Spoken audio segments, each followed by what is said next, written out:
नमस्कार दोस्तों, रमा एकादशी की हार्दिक शुभकामनाएं। रमा एकादशी व्रत प्रति वर्ष कार्तिक मास के कृष्ण पक्ष की एकादशी तिथि पर रखा जाता है, जो कि इस साल 9 नवंबर को है।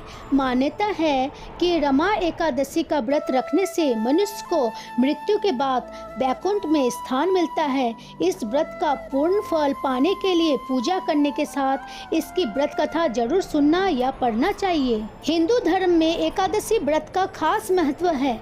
ये हर महीने में 2 और साल में 24 एकादशी होती है, लेकिन कार्तिक माह के कृष्ण पक्ष में पड़ने वाली एकादशी का अपना अलग ही महत्व है। इसे रमा एकादशी के नाम से जाना जाता है। हिंदू पंचांग के अनुसार रमा एकादशी इस बार 9 नवंबर दिन गुरुवार को पड़ रही है। ये खास व्रत भगवान विष्णु को समर्पित है। मान्यता है कि इस व्रत को रखने और भगवान विष्णु की विधिवत पूजा करने से सभी पाप मिट जाते हैं। लेकिन मान्यता ये भी है कि व्रत कथा के बगैर इस व्रत का पूर्ण फल नहीं मिलता। जो जातक व्रत धारण करने के साथ व्रत कथा सुनता है और पढ़ता है, उनकी हर मनोकामना पूरी होती है और जीवन में किसी चीज की कोई कमी नहीं रहती। तो आइए सुनते हैं रमा एकादशी व्रत कथा। धर्मराज युधिष्ठिर कहने लगे कि हे भगवान, कार्तिक कृष्ण एकादशी का क्या नाम है, इसकी विधि क्या है, इसके करने से क्या फल मिलता है, सो आप विस्तार पूर्वक बताइए। भगवान श्री कृष्ण बोले कि कार्तिक कृष्ण पक्ष की एकादशी का नाम रमा है। ये बड़े बड़े पापों का नाश करने वाली है। इसका महात्म्य मैं तुमसे कहता हूँ, ध्यान पूर्वक सुनो। हे राजन, प्राचीन काल में मुचुकन नाम का एक राजा था। उसकी इंद्र के साथ मित्रता थी और साथ ही यम, कुबेर, वरुण और विभीषण भी उसके मित्र थे। ये राजा बड़ा धर्मात्मा, विष्णु भक्त और न्याय के साथ राज करता था। उस राजा की एक कन्या थी जिसका नाम चंद्रभागा था। उस कन्या का विवाह चंद्रसेन के पुत्र शोभन के साथ हुआ था। एक समय वो शोभन ससुराल आया। उन्हीं दिनों जल्दी ही पुण्यदायिनी एकादशी रमा भी आने वाली थी।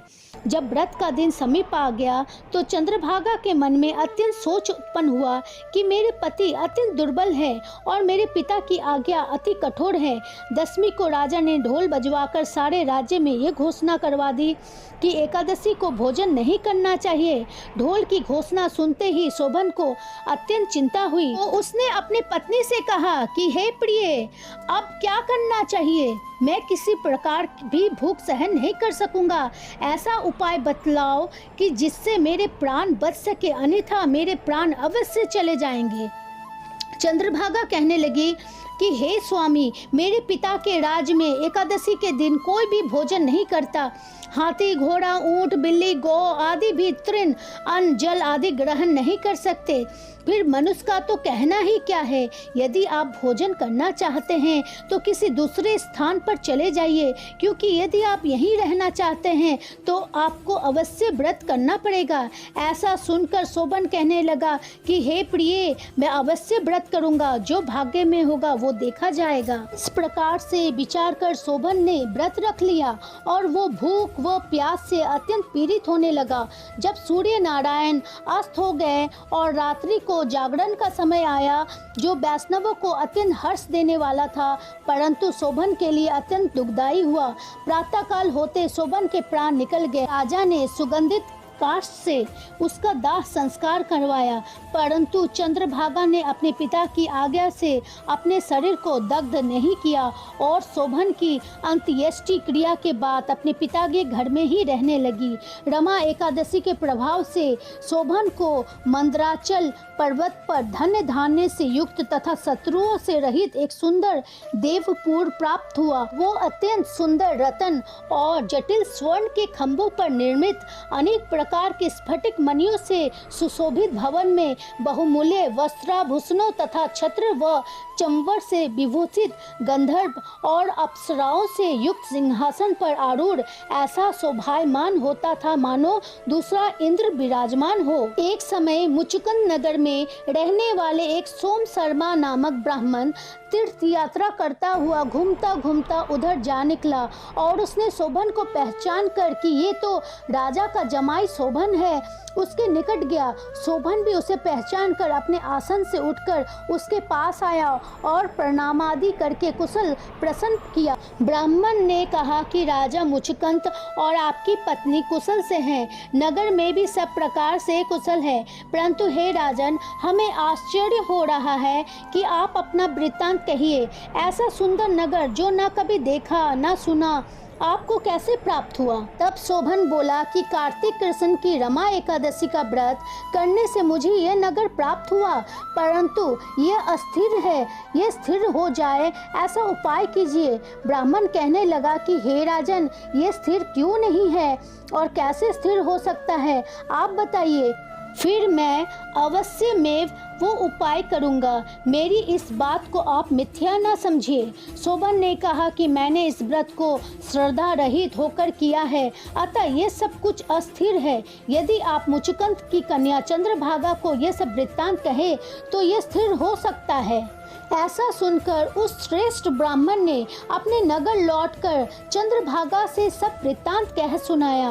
ब्राह्मण के वचन सुनकर चंद्रभागा बड़ी प्रसन्नता से ब्राह्मण से कहने लगी कि हे ब्राह्मण, ये सब बातें आपने प्रत्यक्ष देखी है या स्वप्न की बातें कर रहे हैं? ब्राह्मण कहने लगा कि हे पुत्री, मैंने महावन में तुम्हारे पति को प्रत्यक्ष देखा है, साथ ही किसी से विजय ना हो ऐसा देवताओं के नगर के समान उसका नगर भी देखा है। उन्होंने ये भी कहा कि यह स्थिर नहीं है, जिस प्रकार वो स्थिर रह सके सो उपाय करना चाहिए। चंद्रभागा कहने लगी कि हे विपिन, तुम मुझे वहाँ ले चलो, मुझे पतिदेव के दर्शन की तीव्र लालसा है।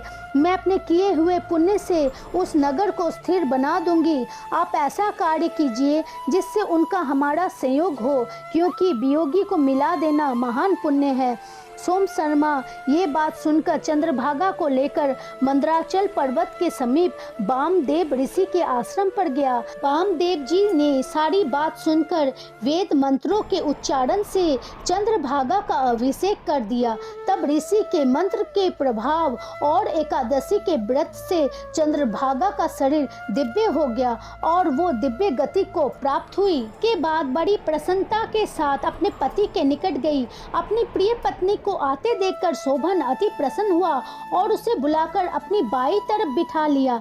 चंद्रभागा कहने लगी कि हे प्राणनाथ, आप मेरे पुण्य को ग्रहण कीजिए। अपने पिता के घर जब मैं 8 वर्ष की थी तब से विधि पूर्वक एकादशी के व्रत को श्रद्धा पूर्वक करती आ रही हूँ। इस पुण्य के प्रताप से आपका यह नगर स्थिर हो जाएगा तथा समस्त कर्मों से युक्त होकर प्रलय के अंत तक रहेगा। इस प्रकार चंद्रभागा ने दिव्य आभूषणों और वस्त्रों से सुसज्जित होकर अपने पति के साथ आनंद पूर्वक रहने लगी। हे राजन, ये मैंने रमा एकादशी का महात्म्य कहा है। जो मनुष्य इस व्रत को करते हैं उनके ब्रह्म हत्यादि समस्त पाप नष्ट हो जाते हैं। कृष्ण पक्ष और शुक्ल पक्ष दोनों की एकादशियां समान है, इनमें कोई भेदभाव नहीं है, दोनों समान फल देती है।